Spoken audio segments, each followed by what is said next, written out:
জিন্দেগি পাল্টাতে হবে, তবে জীবনী শুনে লাভ আছে। আপনি জীবনী শুনলেন, 7 রাত 5 রাত জীবনী হলো, কিন্তু জীবনী শুনে আপনার জিন্দেগিতে পরিবর্তন নাই। আপনি জীবনী শুনে কি করবেন? আল্লাহ রসুলের জীবনী আপনি জানেন?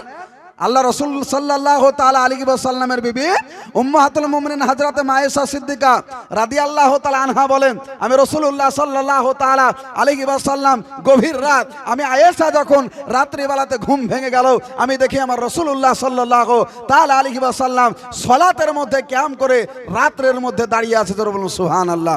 আমি হযরতে আয়েশা, আমি বললাম, ইয়া রাসূলুল্লাহ, ইয়া হাবিবাল্লাহ, আপনি জগতের বুকে আপনাকে ইমামুল আম্বিয়া করে আমার আল্লাহ তাআলা পাঠিয়েছে, আপনাকে তো রহমাত লিল আলামিন নবী করে পাঠিয়েছে। ইয়া রাসূলুল্লাহ, ইয়া হাবিবাল্লাহ নবী গো, আপনি রাত্রিবেলাতে ইবাদত করে করে আপনার সকালবেলাতে আমি পাগুলো দেখি আপনার অনেকটা ফুলে যায়, আপনার পাগুলো কেমন হয়ে যায়। ইয়া রাসূলুল্লাহ, ইয়া হাবিবাল্লাহ, আমি আয়েশা আপনার এই শরীর মুবারাকার এই পায়ের দিকে আমি আয়েশা দেখতে পারি না, আমার বড় কষ্ট হয়। আমার দয়ার নবী সাল্লাল্লাহু তাআলা আলাইহি ওয়াসাল্লাম বলে, ও আয়েশা শোনো, আজকে আমি আমার জন্য নামাজ পড়ি না, আজকে আমি আমার কষ্টের জন্য পড়ি না, আল্লাহ তাবারক ওয়া তাআলা তো আমাকে মালিকানা দিয়ে দিয়েছে। আল্লাহ রসুল তো বলেন, ওয়াল্লাহি ইউতি আনা কাসিম, আল্লাহ হলো দেনেওয়ালা, আমি নবী হলাম বন্টন করনেওয়ালা। জোরে বলুন সুবহানাল্লাহ। আল্লাহ দেনেওয়ালা, আমি হলাম নবী হলাম বন্টন করনেওয়ালা। আল্লাহ আমাকে আতা করেছে, আমি বেটেই যাব। কিন্তু আয়েশা জানো, আজকে আমার উম্মতি আজকে আমার চোখের ঠান্ডাকে, আমার জিন্দেগির সবচাইতে প্যারি ইবাদতকে আজকে নামাজকে পরিত্যাগ করে দেবে, নামাজকে ছেড়ে দেবে।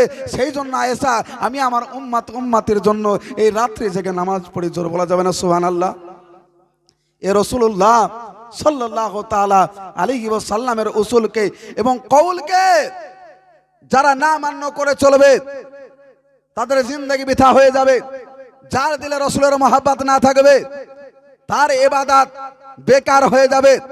এ মুসলমান শোনো, এ সুলতানপুরের মায়েরা বোনেরা শোনো, এ যুবক ভাইরা তোমরা শোনো, আজকে তোমাকে আমি কিছু কথা বলতে এসেছি। তুমি শোনো, তোমার বাপ তাহাজ্জুদের নামাজ পড়ে, তোমার বাপ 5 ওয়াক্তের নামাজ পড়ে, তোমার বাপ কোন ওয়াক্তের নামাজ কাজা করে না।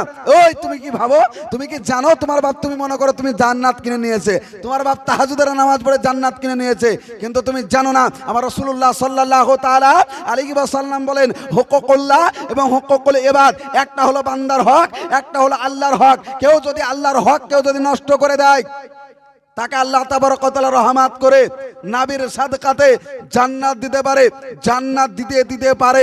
আল্লাহ দয়া করে তাকে জান্নাত নাজিল করতে পারে, জান্নাতে প্রবেশ করাতে পারে। কিন্তু শোনো, যারা তোমরা নিজের আপনার ভাইয়ের হককে মেরে দিয়েছো, আজকে তুমি জানো তোমার বাপ তাহাজ্জুদের নামাজ পড়ছে, কিন্তু তোমরা 3টে ভাই, তোমার 3টে ভাইকে জমি দিয়েছে, তোমার বোনকে জমি দেয়নি, তোমার বাপ জান্নাত পাবে না।